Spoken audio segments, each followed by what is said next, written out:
All right. Well, good morning, everybody. It is January 25th, Tuesday, just past the 8 a.m. hour.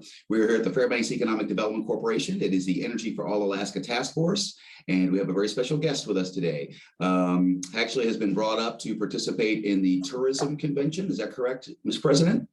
Interior Tourism Conference. That's right, Interior Tourism Conference, which is happening tomorrow. I believe you can still register. I'm all registered, so I'll be attending. Much appreciated. Well, with us, we have a Mr. Drew Carhart. So I'll allow President McCrae to go ahead and make the introduction, and we'll get the show on the road. Sir. All right. Well, thank you, President Stewart. Yeah, it's my pleasure to introduce Drew Carhart today, who's here with us by way of Chicago. So for those of you here in Fairbanks, if you're wondering who to blame for the wind we have today, maybe Drew will take some credit for that. It's a windy morning in the Golden Heart city. So I'm really excited about this topic and this presentation today. And like Jomo said, Drew's going to be presenting at our Interior Tourism Conference tomorrow, but we wanted to make sure he reached out to as many different economic community groups as possible. So today is a whirlwind day. He'll also be speaking at the Chamber of Commerce luncheon at noon and then participating in a work session with the Fairbanks North Star Borough Assembly. This evening was actually Assembly Member Lejeski who introduced me to Drew and kind of brought this topic here to discussion. So the topic has to do with how communities, and there's some great examples out there, can better reduce their light pollution. So there's organizations like the International Dark Sky Association that have really advocated this for a number of years on how can we reduce light pollution and promote responsible outdoor lighting that not only allows for optimal enjoyment of night skies, which is big to us here in Fairbanks as a Northern Lights destination. The cleaner those skies are, the better the aurora viewing is, but also reduces energy costs. And Drew's going to speak to some of the other benefits people might not be aware of, such as human health, wildlife health, and astronomical discovery. So Drew is a founding member and current executive board member of both the Naperville Astronomical Association, the Illinois Coalition for Responsible Outdoor Lighting, as well as a board member with the Flagstaff Dark Skies Coalition. And if you're looking for a model community that has really embraced this concept, I think Flagstaff, Drew, correct me if I'm wrong, probably leads the way of ones out there that have been effective at this. Their coalition it's a nonprofit with a mission of celebrating, promoting, and protecting the dark skies of Flagstaff in Northern Arizona.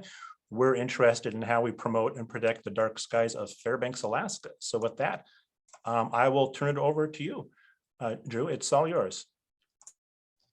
Okay, well, thank you very much all for inviting me to come and speak. And Jomo is going to kindly enough share my PowerPoints with me. I have a little bit of low bandwidth here in the hotel, so I was worried about it dropping out. So if you'd like to share that screen, I'm going to go ahead and shut myself off, again, to save bandwidth. So even though we're doing a primary focus with the idea of energy and outdoor lighting, and I think it's important to talk for a little bit about all of the aspects that I'm concerned with, that the groups that I work with are concerned with, which certainly includes energy. So if you'd like to advance, Jomo, I'd be talking about what light pollution is in general, and go ahead and advance one more. It's a phenomenon which I think is best described as you know it when you see it. If you want to put it more into words and be a little more analytical, you could advance one more, please.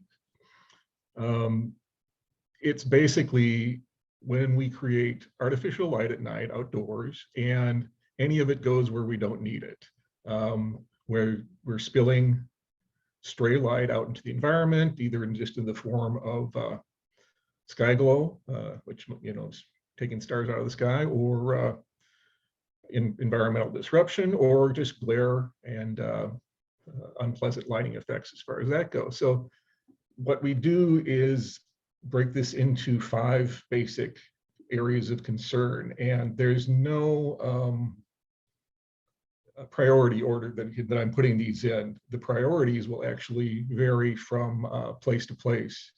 And I'm just kind of randomly starting out with talking about the environment. So we can advance one more.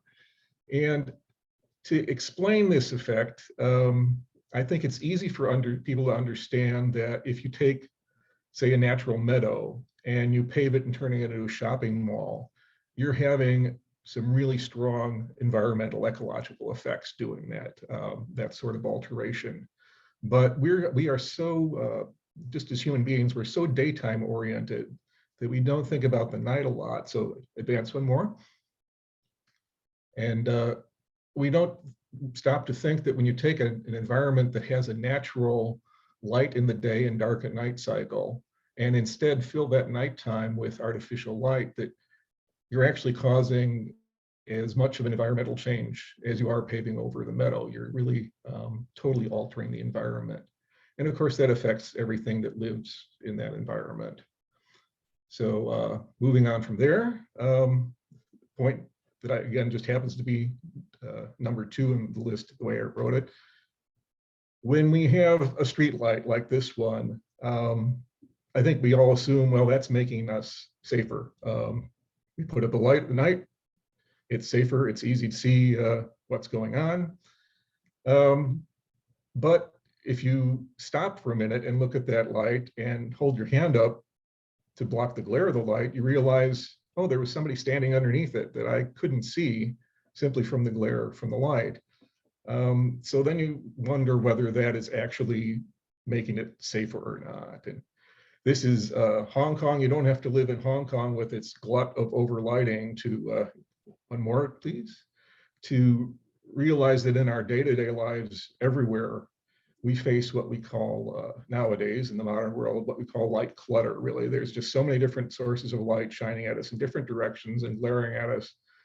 It's not attractive. It's really not constructive. And sometimes it actually makes it harder to see when you start getting more and more glare. So these are unfortunate outcomes of lighting that's applied not very well. So moving on to the next point, there is the loss of the night sky. And in thinking about addressing for this up here, I found this wonderful web page.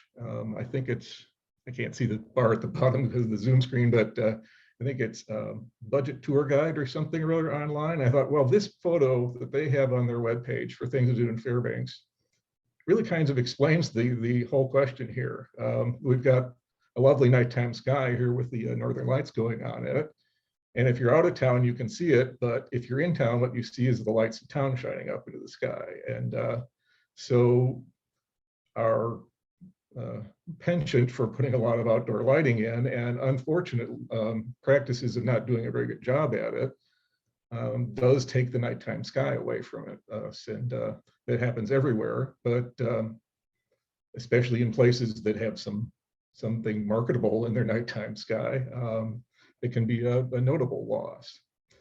And moving on from there, the number 4 issue that I put on the list is health concerns. And I think that I would imagine that people who live up in your latitude here are as aware as anybody that our human bodies need an adequate amount of light in the daytime. We need to be bright enough lighting in the daytime, and we need adequate darkness at night.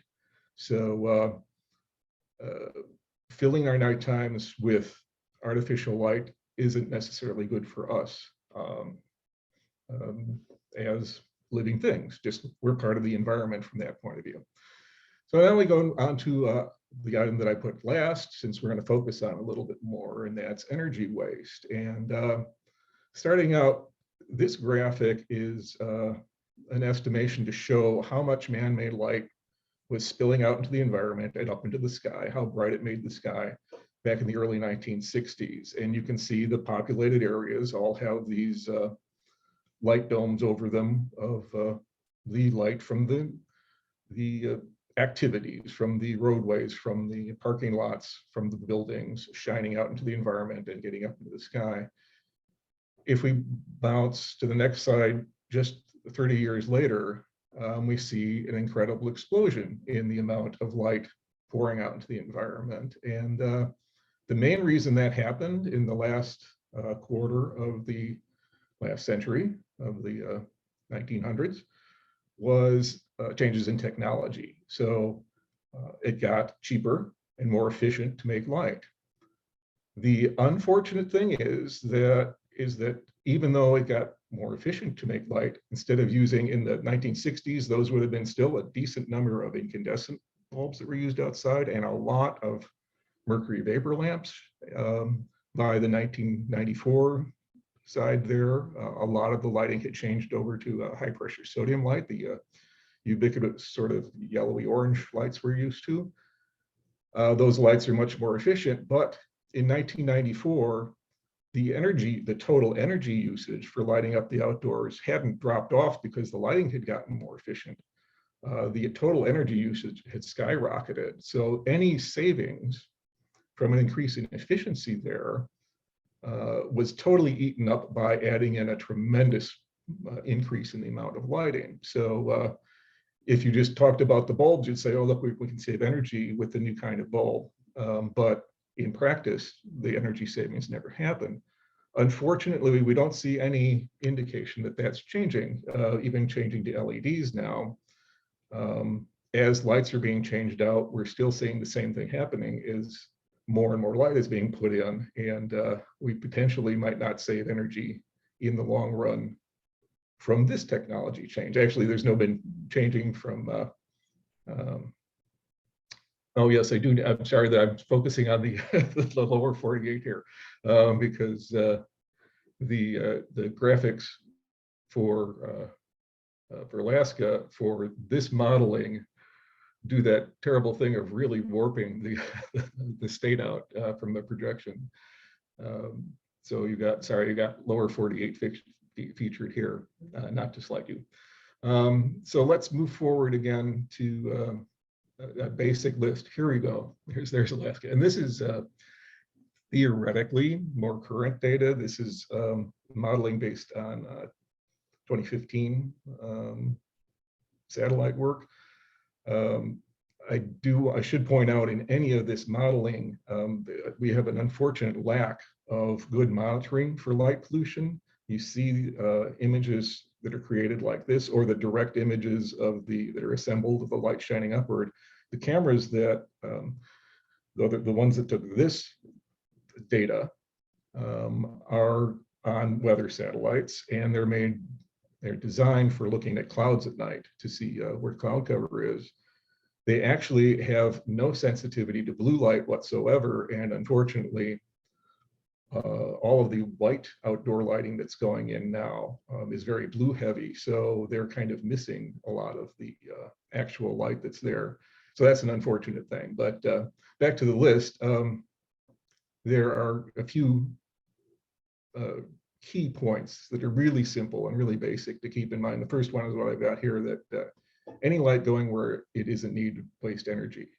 So if you have a lamp of any sort and it's intended to illuminate an area, and only half of the light that that lamp emits goes into illuminating that area and the rest of it goes somewhere else, then your lamp efficiency just dropped by 50%. And this doesn't matter whether it's an LED or a candle or anything.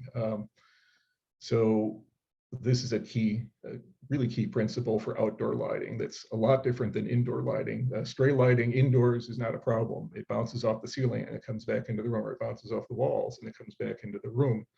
There are no ceiling or walls outside. So misdirected light is it's a direct waste of energy. Go ahead and advance. Similar, this is something we all should have learned when our parents told us to turn off the lights when we leave a room. Any light that's running when it isn't needed wastes energy. If a light is only needed half of the nighttime and it's on all night, then it's using twice as much energy as it needs to. And again, that doesn't matter what kind of lamp is in there. It's just the way it runs.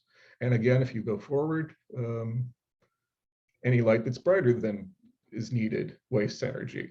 If a light is half again as bright as it's needed to illuminate an area that you're being active in, then it's using half again as much energy as you need to. So these are really key, just simple facts of physics that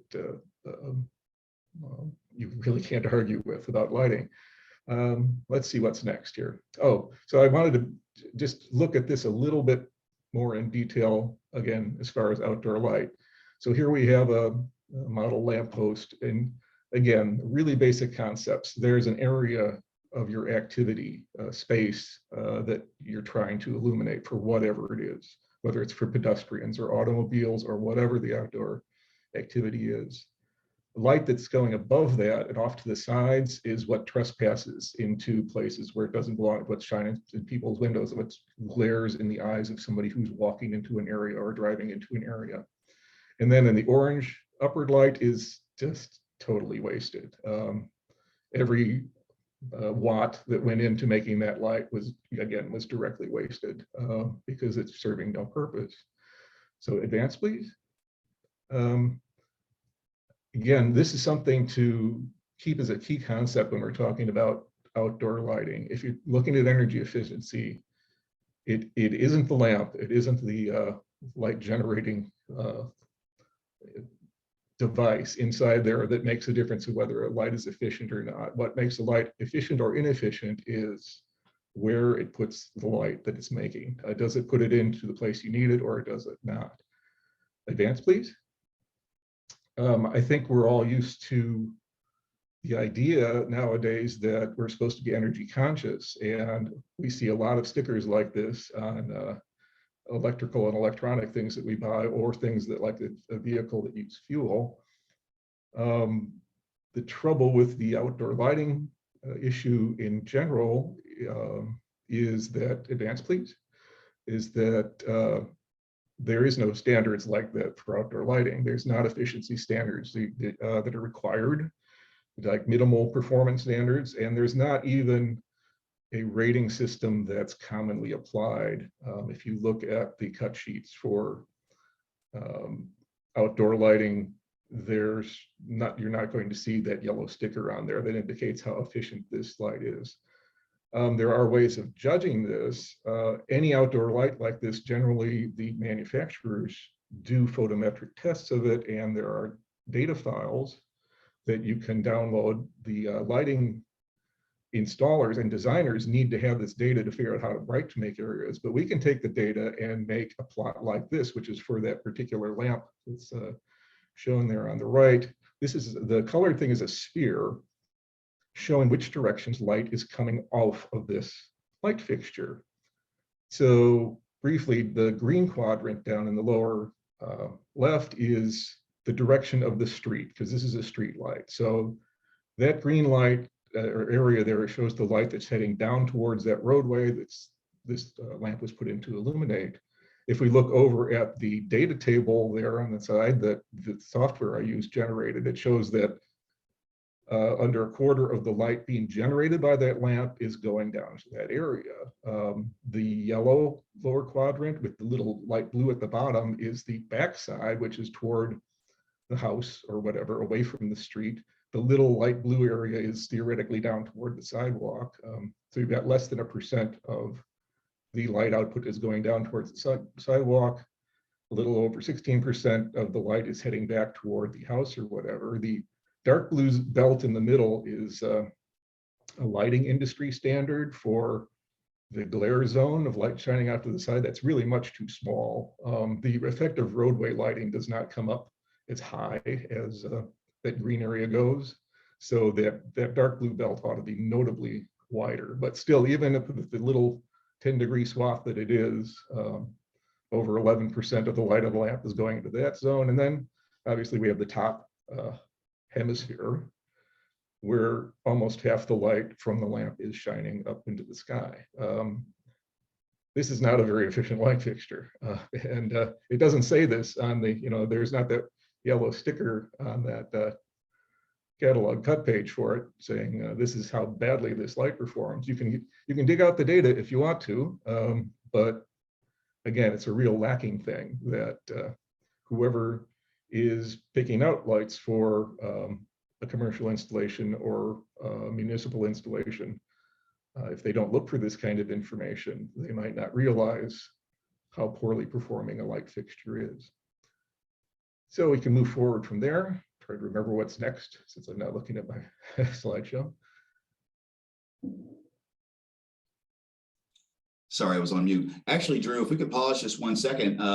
Do we have any questions up to this point? Okay. All right. Well, as always, guys, and I guess I should have told you this too, Drew. Our group knows that they can post questions in the chat box, but they may also just go ahead and unmute themselves if they have any questions or comments. Is that okay? Awesome. Well, I can see that there's a couple things in the chat box. Well, there was it was noted how bright Prudhoe Bay is still relative to other locations in the state. So the trouble with things like around Prudhoe Bay is when you have commercial installations, and especially energy installations, they tend to be extremely nonchalant about being responsible.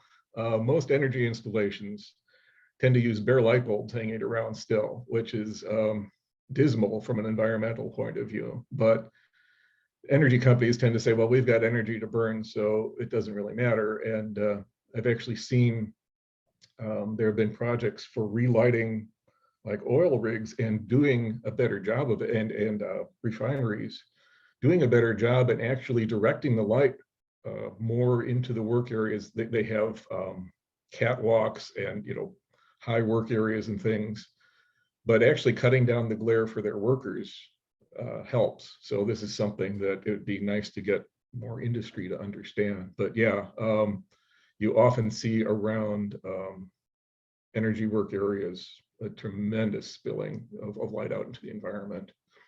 So Brenda asks, what about crime statistics?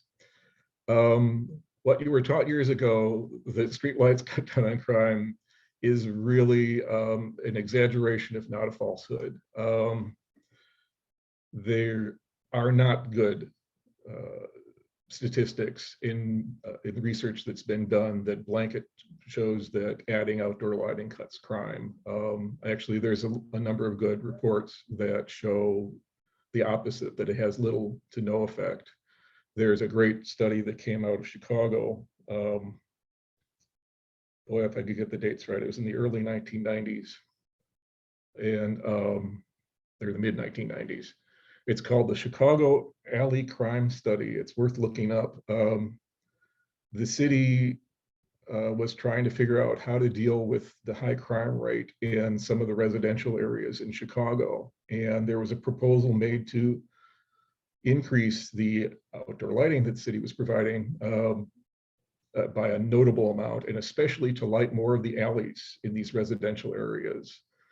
And since it was going to be such a large undertaking, someone proposed that they do a test run. And so they picked two areas that had similar demographics and similar crime rates, and decided one they would relight and the other one they would leave as control. And after a year of running with the relighting, they found a substantial increase in the nighttime crime in the area that was relit in all of the facets of crime, from violent crime to property crime to what is it called? The non-something or other crimes. I have terrible memory for things. The interesting thing was that basically what it showed was that adding light made more opportunities for criminals. And also, I think the biggest thing that was learned there was that the people who lived there took fewer precautions with the added light, because they had this very human, animalistic feeling that it was safer because there was light.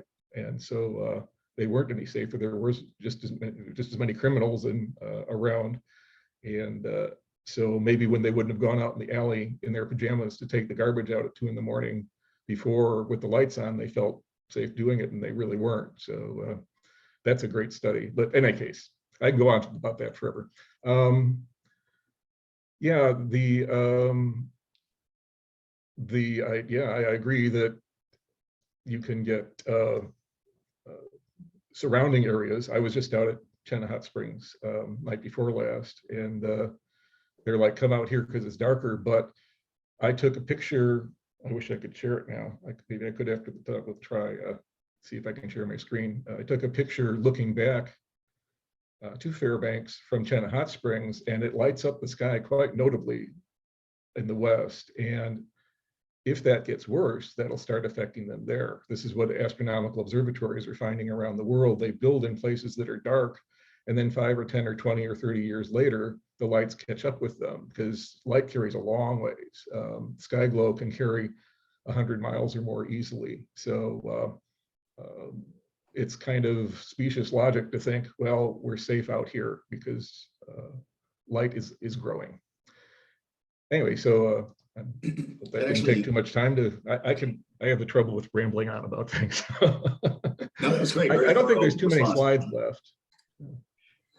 Actually, speaking of kind of the phenomenon you just talked about, light carrying in the sky, we also have an issue here as far as snow, which is highly reflective. So we get a lot of reflection up from the ground, as well as when you have ice crystals in the air, and that's very noticeable. I remarked to someone here back when we were arranging the talks and doing some Zooming that, well, first off, I will say that there are no lighting standards in the United States for outdoor lighting. There are some recommended practices, but the recommended practices are very much a lower 48 development. I strongly think that if lighting practices were based on the fact that for most of your lighting season, you also have snow on the ground, I think the lighting practices would look different.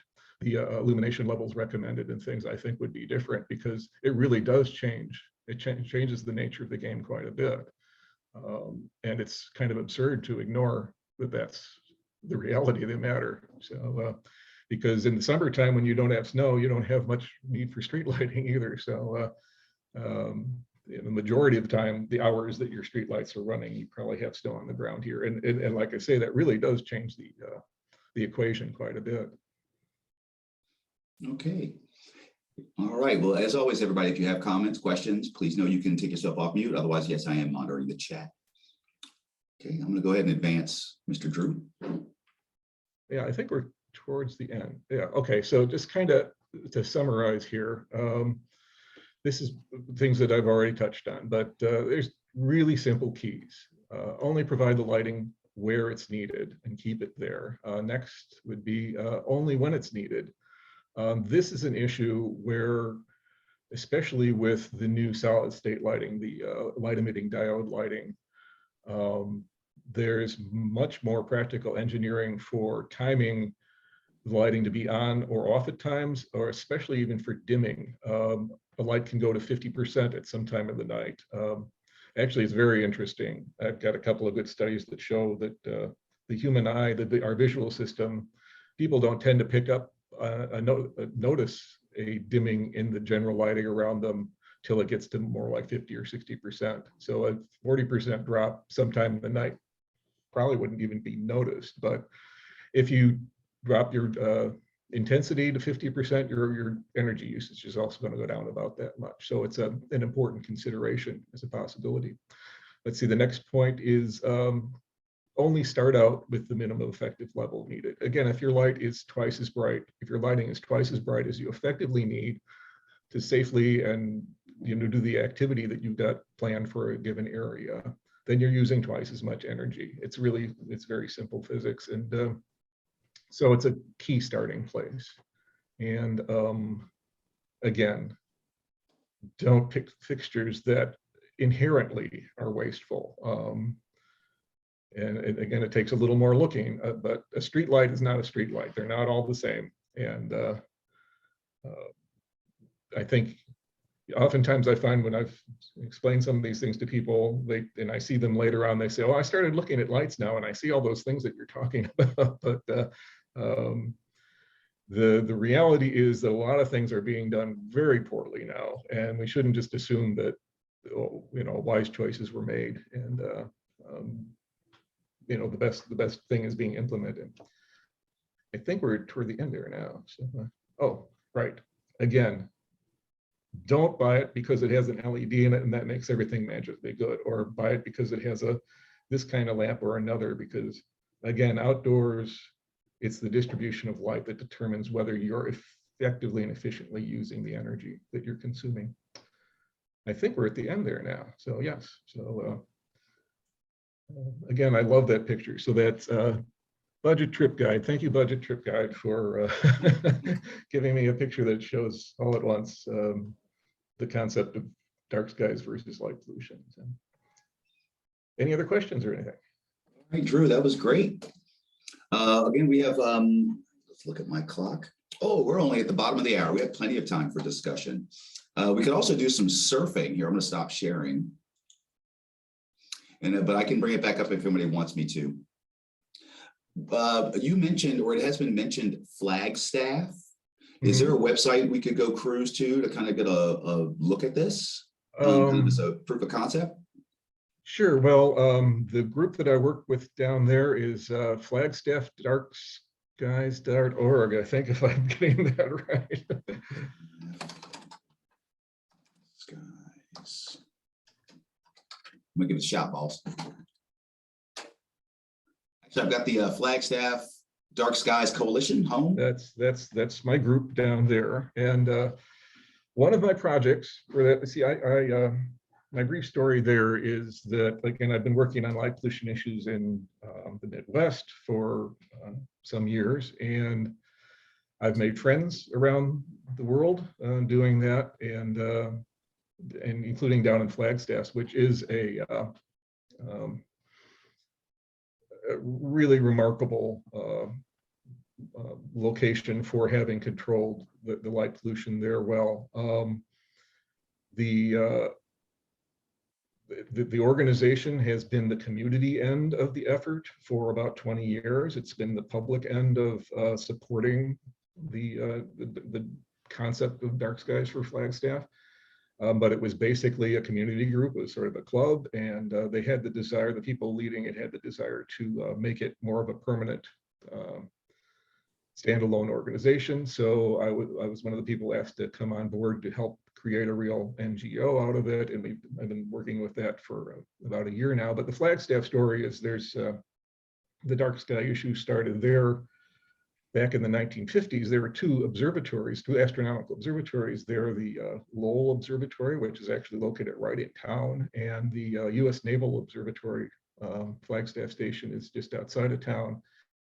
And the astronomers there played a strong part in building community awareness about the importance. So they had their first dark sky ordinance in 1958, actually adopted there, and that was a simple one. It eliminated the use of searchlights, because that was really bothering their ability to take astronomical images. But since then, that work has continued, and they have.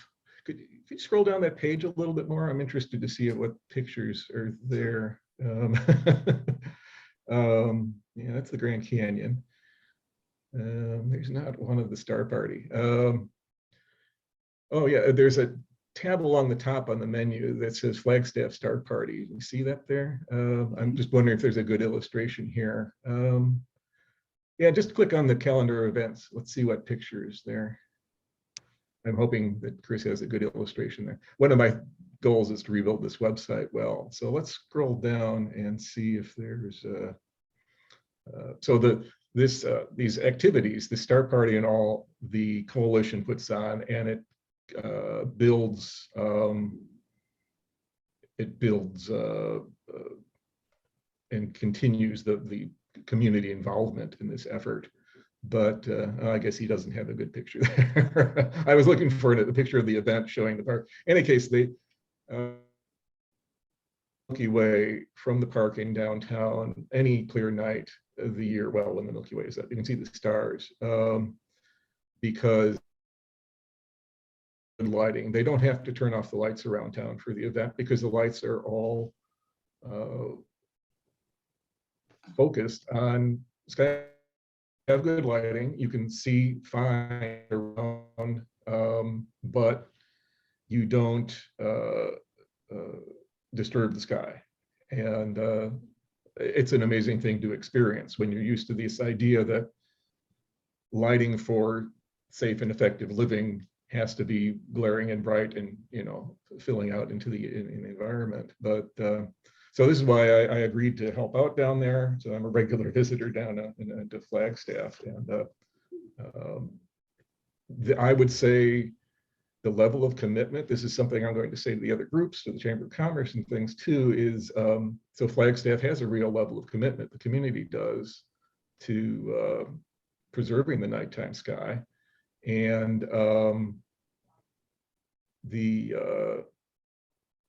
yeah, maybe that picture, I don't know. Oh no, that's going to be the board and things, but I'm not sure where he's got the pictures stuck around, but so the level of commitment there, it is true. It's a community identity thing, but the things that are being used, oh, this is a good illustration there. So the outdoor lighting is almost all monochromatic because this yellowish light, it disturbs the environment and the sky as little as possible, and it also can be filtered out by the astronomers who are trying to observe the heavens much more easily than wide spectrum, you know, white light can be, which really can't be filtered out at all, and it just creates sky glow. But what I was going to say is, the point I was going to get to was, if the principles that are used there are good, they're effective, they're proven on the ground, they're practical, a community wouldn't have to go 100% Flagstaff and adopt all the lighting changes out and all the regulations. If it adopted some of them, it would have a proportional improvement. I think an important thing, especially talking about the light pollution issue and the dark sky issue, is to remember this concept that it's going to continue to grow. And even if a community can put the brakes on the growth and keep it from being any brighter in 10 years than it is now, that's better than unfettered explosion and growth. So again, by adopting some of the practices that are a community like Flagstaff is using. I think I saw a question of, are there other communities like Flagstaff? It's really the largest community in the US that's made a commitment like the most effective commitment. There are a number of smaller cities or smaller towns and villages that have. Have varying sorts of models that usually are based on some of the same things as Flagstaff. The question is there another successful model besides Flagstaff? That's a little bit more contentious. There are other models. The IDA, which was mentioned before, has a ordinance model that full disclosure and fairness, and it's not being critical, but it was entirely drawn up by the lighting industry. And they would promote it as a good model for light pollution control, but it's not really tested, and there are a lot of loopholes in it. Basically, with the amount of loopholes in it that were allowed for the lighting industry,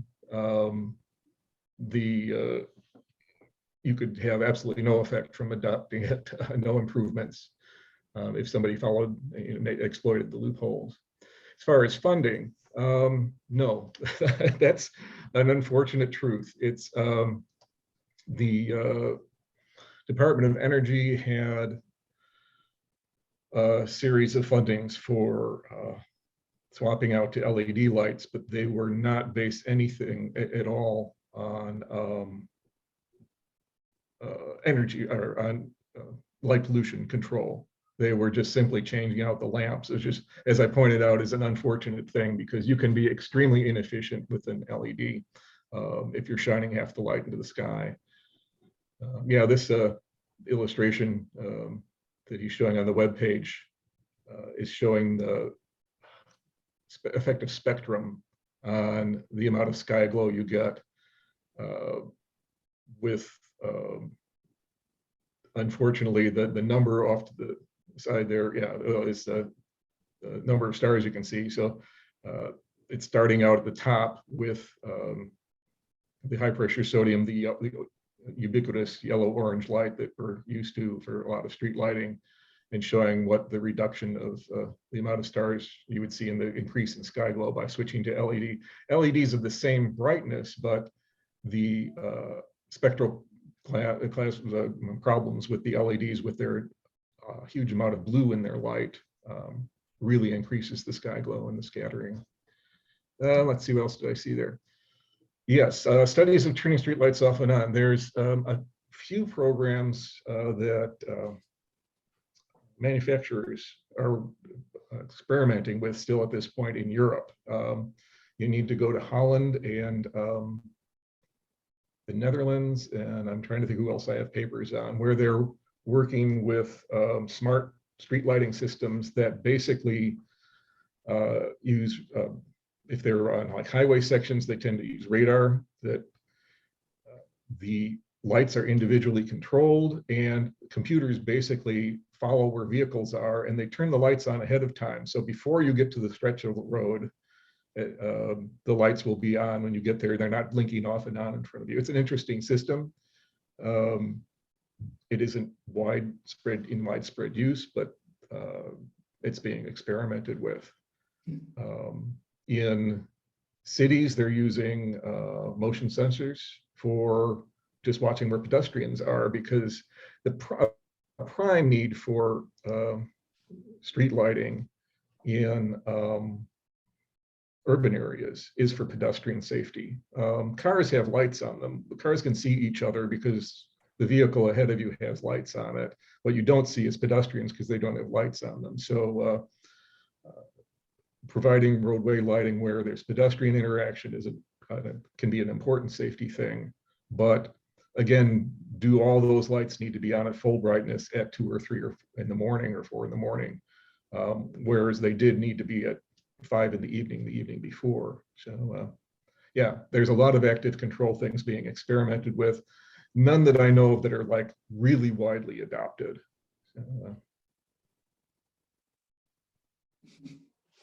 All right. Anything else?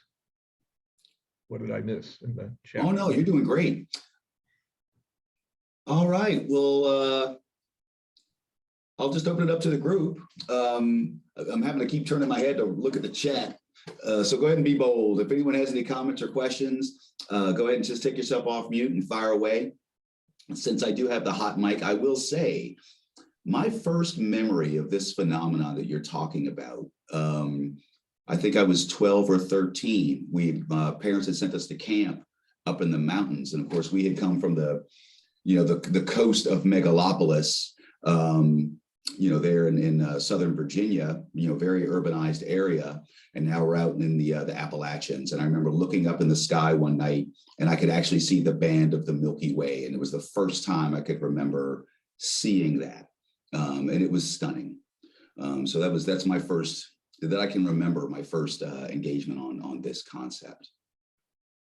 And it was neat. Well, yeah, in a lot of places, especially where I come from in urban land, the dark skies thought won't be at the top of people's minds. When I list off those 5 issues to be concerned about in how we do our outdoor lighting. But in reality, the nighttime sky is our view of the universe, and it kind of puts us in our place. And to take that away from people, which it's something like, the estimate is 85% of the people in, I guess, all 50 states together. And it's pretty close to that figure for people all around the world. That many people cannot see the Milky Way or any substantial number of stars in their nighttime sky. And so that's been taken away from them. And the question I pose, just as a thought question, is what if Galileo had never seen stars in the nighttime sky? Or what if Isaac Newton had never seen stars in the nighttime sky? Kind of wonder what it takes away from our culture in general.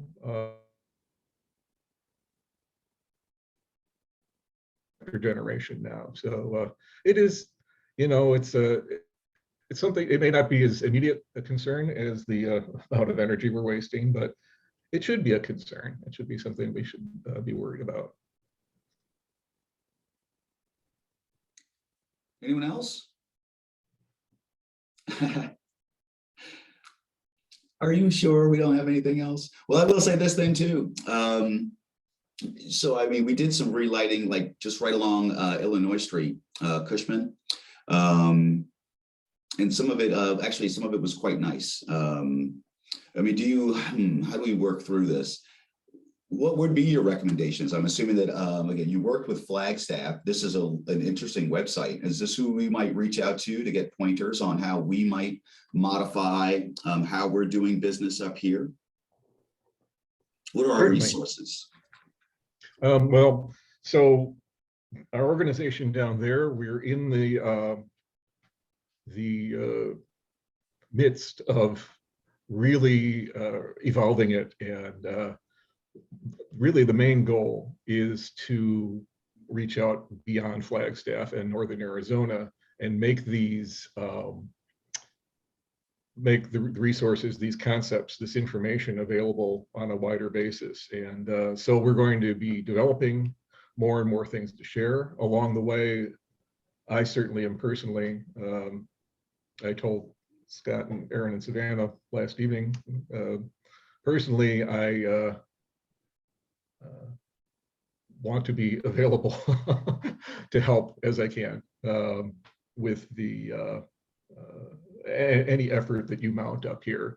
One of the main things that we're in our outlining these guides for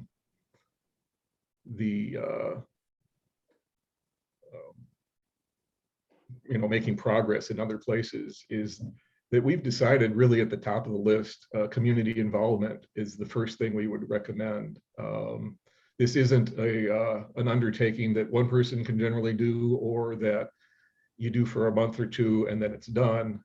It's an ongoing thing that needs to be worked through over time. And I've oftentimes compared it to conservation work anywhere around the world. I'm sure a lot of you are familiar with work that's done on other continents and other countries to do any sort of natural conservation. And what is oftentimes found to be the kind of the bedrock truth is that the people who live in whatever that area is need to be involved. They need to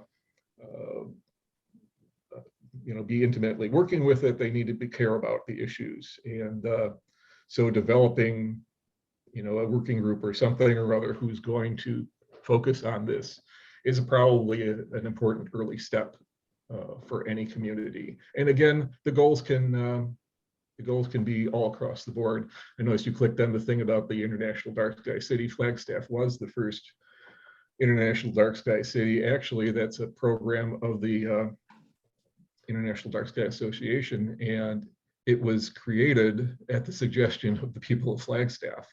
They came to the IDA with the proposal for that 20 years ago, and the IDA picked it up as a thing, and now they're into the dark sky places, which don't have to be cities. They can be parks and preserves and whole small countries and things. And there's over 200 of them around the world now, I think. I don't even keep up.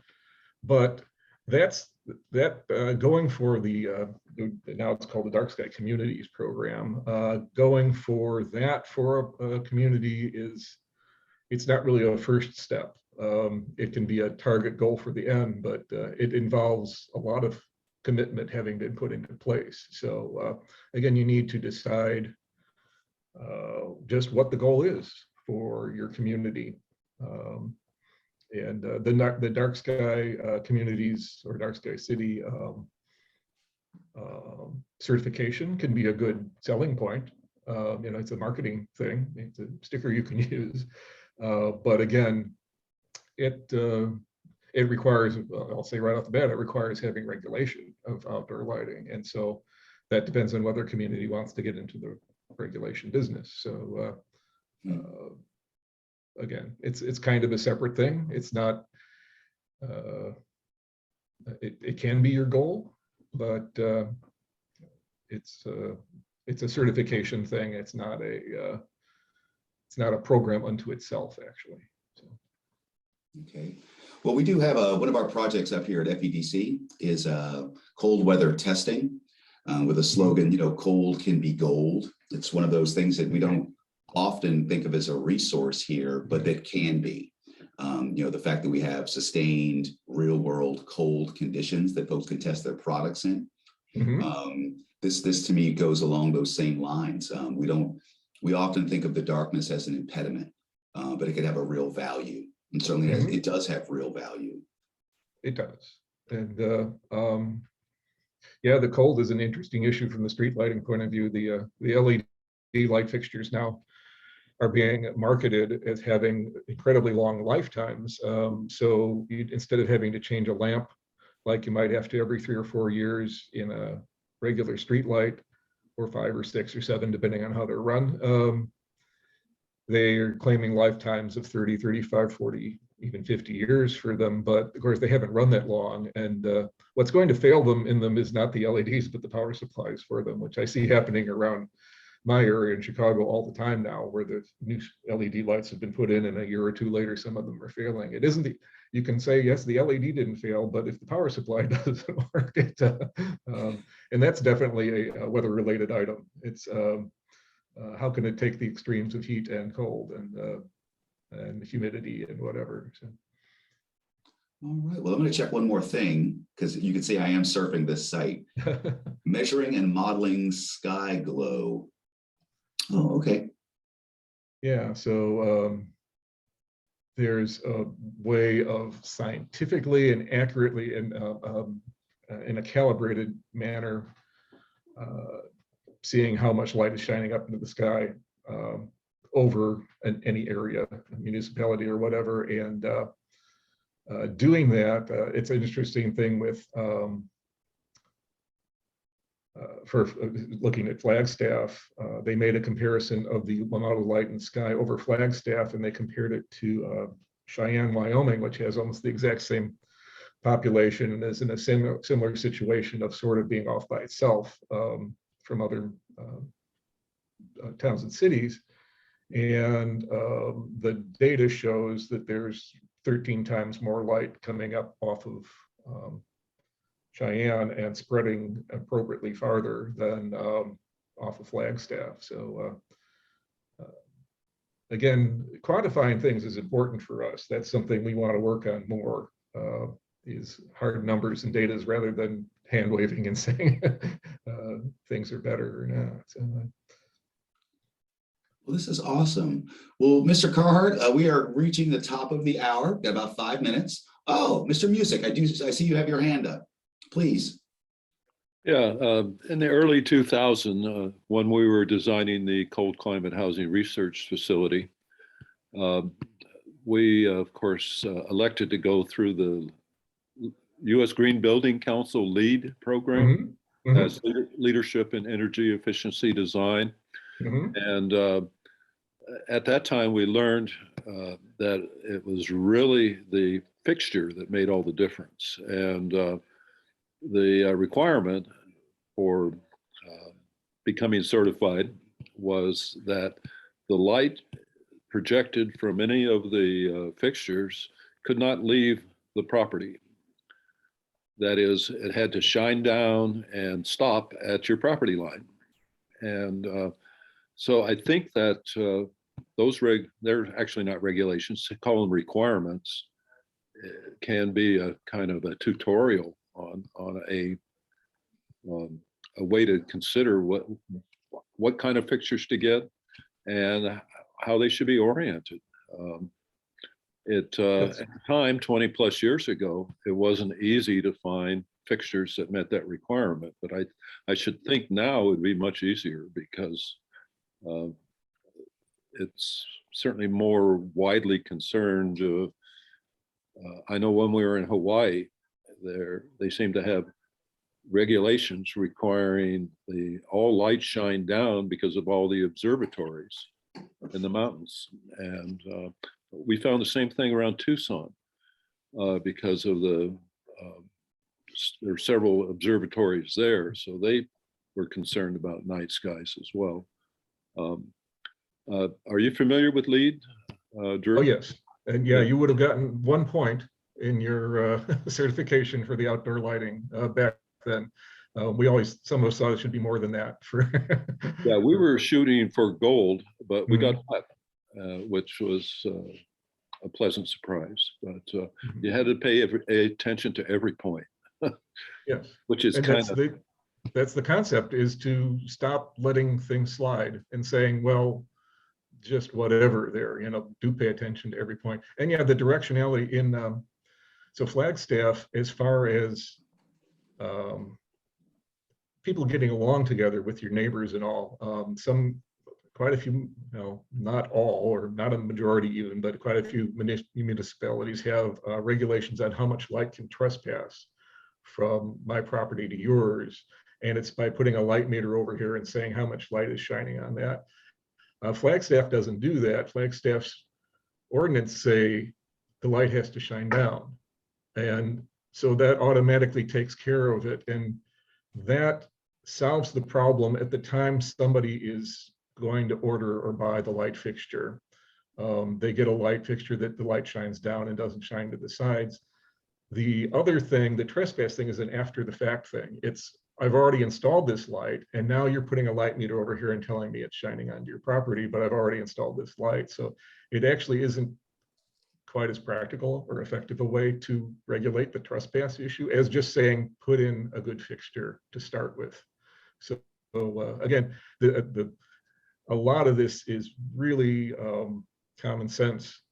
If you can see a light bulb from an outdoor fixture and you're not in the area that it's supposed to be lighting up, then that light is going the wrong direction. It's really very simple. And it's the same thing with the street light. If you can look way down the block and see the lights, that light that's heading your direction is being wasted. It's not effectively contributing to lighting up the street. It's just glaring down the block. So yeah, the fixture design is, if there's anything at the top of the list.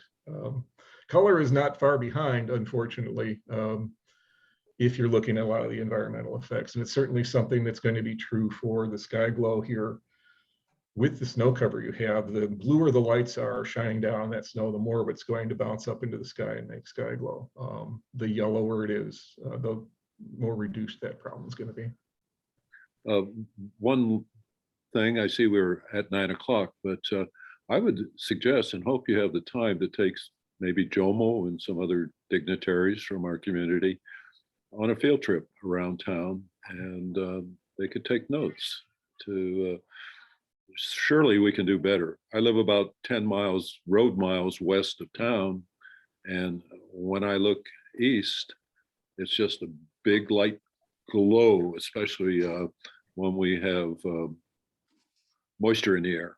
Mhm. And This so, is something that I recommend, and I've done for communities that I've worked with, is to do the nighttime tour thing, because almost any place that's somewhat urbanized, you can find examples of good lighting and you can find examples of bad lighting. And they're, once you know what you're looking for, it's like, oh yeah, I see that right away. Again, like I noted early, I've had people complain to me that they can't go outside at night anymore after they hear me talk, because all they see is the lights and, oh, that's a good light and there's a bad light, when you never thought about it before, really. So, well, thank you so much. I really enjoyed your presentation. well, thank you. Agreed. Yes, thank you so much, Drew, Mr. Carhart, and Scott. Thank you also for making him available. Really appreciate it. Yeah, this was a great presentation. Much appreciated. And so again, I know that you're going to be doing this. We're going to be discussing this a bit more throughout the community and throughout the week. So again, I believe are you going to be the guest this afternoon at the Chamber of Commerce? Awesome sauce. Again, then a work session for the assembly, more discussion tomorrow during the Interior Tourism Conference. So again, just much appreciated. Well, all right, everybody, we are at the top of the hour.